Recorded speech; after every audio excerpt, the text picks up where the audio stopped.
Assalamualaikum warahmatullahi wabarakatuh.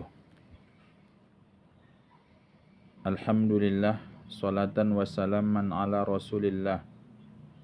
Ashhadu an la ilaha illallah wahdahu la syarikalah. Wa ashhadu anna Muhammadan abduhu wa rasuluh. Bapak ibu saudara-saudari yang saya hormati, rukun solat yang ketujuh adalah sujud. Sujud secara bahasa adalah menjatuhkan kepala ke bumi. Kalau ada orang menjatuhkan kepalanya ke bumi, maka secara bahasa atau pengertian umum sudah dikatakan itu sujud. Adapun sujud secara pengertian syariat atau istilah atau terminologi adalah meletakkan kepala, meletakkan yaitu kening ke tempat sujud sewaktu seseorang itu melaksanakan solat. Maka oleh sebab itu kalau ada orang yang meletakkan keningnya yaitu ke tempat sujud sewaktu dia melaksanakan solat, itulah yang dimaksud dengan sujud. Adapun syarat sujud itu ada beberapa syarat. Yang pertama adalah syarat sujud itu adalah bahwa dia melaksanakan sujud sudah betul sah, yaitu ibadah-ibadah solat, bacaan-bacaan solat, perbuatan-perbuatan solat yang sebelumnya itu.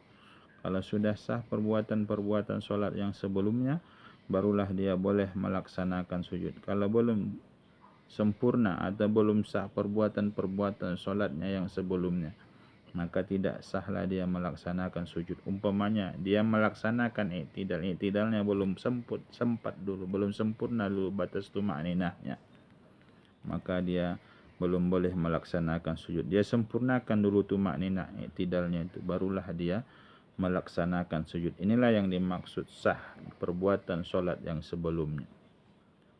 Syarat yang kedua adalah bahwa dia melaksanakan sujud itu memang adalah niatnya, tujuan sujud. Tidak ada tujuan yang lain. Kalau adalah tujuannya itu menurunkan kepalanya ke bawah, itu lantas meletakkan kepalanya ke tempat sujud. Bukan karena tujuannya adalah sujud, tapi karena mungkin kepalanya pening atau oyong, lantas terjatuhlah kepalanya ke tempat sujud. Dan itu dijadikannya sujud, itu tidak sah. Kenapa? Tujuan waktu mau turun tadi bukan adalah tujuan untuk sujud. Bahwa orang yang melakukan sujud itu adalah tujuannya sewaktu menurunkan kepala, mulai dari berdiri. Kalau dia berdiri, dia niatnya adalah untuk menurunkan kepala itu ke tempat sujud, adalah tujuannya sujud. Bapak ibu saudara-saudari yang saya hormati, itu syarat yang kedua. Syarat yang ketiga adalah bahwa orang yang melaksanakan sujud tadi udah dia turunkan kepalanya, yaitu dengan niat untuk sujud, kemudian sampailah keningnya itu ke tempat sujud. Bahwa sampai keningnya ke tempat sujud itu, sampai dia buatlah keningnya itu tempat sujud itu sampai batas tumakninah. Batas tumakninah itu sebagaimana yang saya jelaskan yang terdahulu, batas subhanallah. Kalau dalam bacaan solat waktu kita sujud, melaksanakan sujud itu adalah subhana rabbiyal a'la. Kalau sampainya kening ya ke tempat sujud, sudah batas membaca subhana rabbiyal a'la, walaupun belum sampai wa bihamdih, maka sudah sempurnalah tumakninah sujudnya. Apalagi ada orang yang membaca solat itu sudah sampai membaca sampai ke wa bihamdih, subhana rabbiyal a'la wa bihamdih, maka kalau sudah dibacanya gitu udah melebihi batas tumakninah, yaitu dia laksanakan tumakninah dalam sujud. Syarat yang keempat, bahwa orang yang melaksanakan sujud itu yakin dia melakukan sujud itu dengan tumakninah, tidak ragu-ragu apakah sudah sampai batas tumakninah atau tidak. Dia tidak ragu-ragu bahwa dia memang udah yakin bahwa yang dia letakkan keningnya di tempat sujud itu adalah memang sudah sampai kepada batas tumakninah. Syarat yang berikutnya adalah bahwa orang yang melaksanakan sujud itu 7 anggota dari anggota tubuhnya nempel di bumi. Nempel di bumi itu 2 kaki, yaitu ujung kakinya. Kalau ujung kakinya adalah jempolnya, atau sekurang-kurangnya jari-jarinya, jari-jari kaki yang nempel di atas bumi.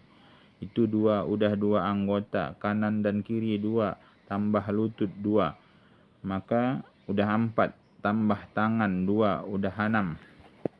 tambah 1 kening. Jadi yang 7 anggota ini wajib menyentuh bumi waktu kita melaksanakan sujud. Tidak boleh salah satu pun yang dari yang 7 anggota ini bagi orang yang sehat tidak menyentuh bumi waktu sujud. Nyatanya ada orang yang sehat diangkatnya kakinya sebelah waktu sujud. Sampai habis sujud kakinya yang diangkat itu tak pernah menyentuh sujud. Maka sujudnya itu tidak sah. Kenapa? Ada anggota tubuhnya tidak menyentuh tanah sewaktu dia melaksanakan sujud.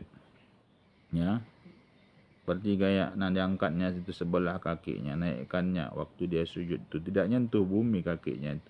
Maka yang sujud yang seperti demikian itu tidak sah, ya, bagi orang yang melaksanakan sujud dalam solat. Syarat yang ke-8, syarat yang berikutnya adalah bahwa orang yang melaksanakan sujud itu keningnya wajib terbuka. Sewaktu orang yang melaksanakan sujud itu kening enggak boleh tertutup. Kalau tertutup umpamanya ada orang yang pakai peci seperti ini. Nah, ini habislah keningnya seperti ini. Ya. Lantas dia laksanakan sujud, yang ada dia letakkan kepalanya pas di pecinya itu, maka sujud yang seperti itu tidak sah. Atau ada orang pakai sorban, karena tebal kali sorbannya itu, akhirnya keningnya tidak dapat menyentuh sujud sewaktu dia melaksanakan sujud. Maka sujud yang seperti itu tidak sah. Maka oleh sebab itu sewaktu kita mau pakai peci atau pakai serban, bagi orang yang berserban jangan terlalu meletakkan peci itu seperti ini. Maka diangkatkan dia ke atas seperti ini. Tujuannya adalah sewaktu kita sujud itu tidak mengganggu dia, yaitu untuk sampainya kening itu ke tempat sujud. Bapak, Ibu, saudara-saudari yang saya hormati, dan juga syarat yang berikutnya adalah bahwa orang yang sujud itu tidak dia letakkan keningnya ke tempat benda yang dapat bergerak. Sewaktu dia bangkit mau duduk, bergerak benda itu. Sewaktu dia naik ke atas mau berdiri juga bergerak benda itu. Kalau nyatanya ada orang sujud ke tempat itu, ikut dia bergerak sewaktu seseorang itu melaksanakan sujud. Mana contohnya? Ada orang sujud, pas waktu sujud itu dia letakkan keningnya, enggak taunya waktu dia meletakkan kening itu pas ada kertas. Maka disitulah terletak keningnya. Kemudian dia bangkit, ngikutlah kertas itu di keningnya. Sujud yang seperti demikian itu adalah tidak sah. Kenapa? Karena dia meletakkan keningnya di tempat yang bergerak. Seandainya dia duduk, ikutlah benda itu bergerak. Seandainya dia berdiri juga ikut benda itu bergerak. Kecuali ada orang yang sujud, ya, umpamanya seperti karena mungkin terlalu panas dia letakkan, yaitu ada alas, seperti pernah diperbuat oleh Rasulullah Sallallahu Alaihi Wasallam. Dia sujud itu kipas, tapi kalau kipas itu waktu dia sujud dia letakkan kipas itu, kalaupun dia bergerak nggak ikut bergerak kipas itu, kecuali dia yang ngangkatnya sendiri pakai tangannya. Maka sujud yang seperti itu adalah boleh. Untuk lebih pahamnya, ada orang sujud, diambilnya sendal. Sendal itu diletakkan pas di atas keningnya, pas di bawah keningnya. Kemudian disujud di sendal itu. Sewaktu dia bangkit, sendal itu tak ikut bergerak. Maka sujud yang seperti ini adalah diperbolehkan. Tapi kalau tadi dia sujud di sendal itu, kalau dia bangkit nyatanya ikut terletak nempel juga sendal itu di keningnya, maka sujud yang dia di sendal tadi itu tidak sah. Ya, Bapak, Ibu, saudara-saudari yang saya hormati, itu syarat sujud yang tadi yang saya jelaskan di berikutnya. Adapun yang berikutnya bahwa adalah orang yang melaksanakan sujud itu bahwa dia mengangkatkan lebih tinggi pantatnya dari kepalanya. Ya, enggak boleh dia sama antara kepala dengan pantat. Maka kalau pantatnya itu harus lebih tinggi, ya. Waktu dia sujud itu dinaikkan kepalanya, dinaikkan pantatnya, kepalanya lebih ke bawah, ya. Kalau ada orang sujud di bangku nyatanya rata antara pantat dengan kepala, sujud yang seperti itu tidak sah. Maka hendaklah dia sujud itu lebih rendah kepalanya daripada pantatnya. Bapak, Ibu, saudara-saudari yang saya hormati, itulah mengangkatkan, yaitu yang bagian belakang daripada bagian kepala, ya. Maka oleh sebab itu janganlah sujud yang rata. Dan juga sujud yang syarat yang berikutnya, bahwa orang yang sujud itu dia tidak tidak tertutup tempat sujudnya dengan rambut.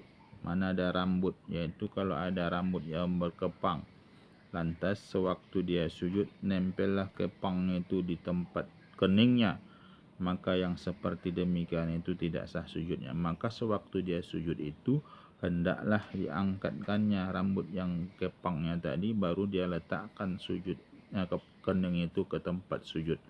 Seperti demikianlah yaitu kita melaksanakan sujud dalam solat. Jadi syarat-syarat yang saya sampaikan itu harus kita sempurnakan, yaitu sewaktu kita melaksanakan sujud dalam solat. Terima kasih atas segala perhatian. Mohon maaf atas segala kekurangan. Wabillahi taufiq wa hidayah. Assalamualaikum warahmatullahi wabarakatuh.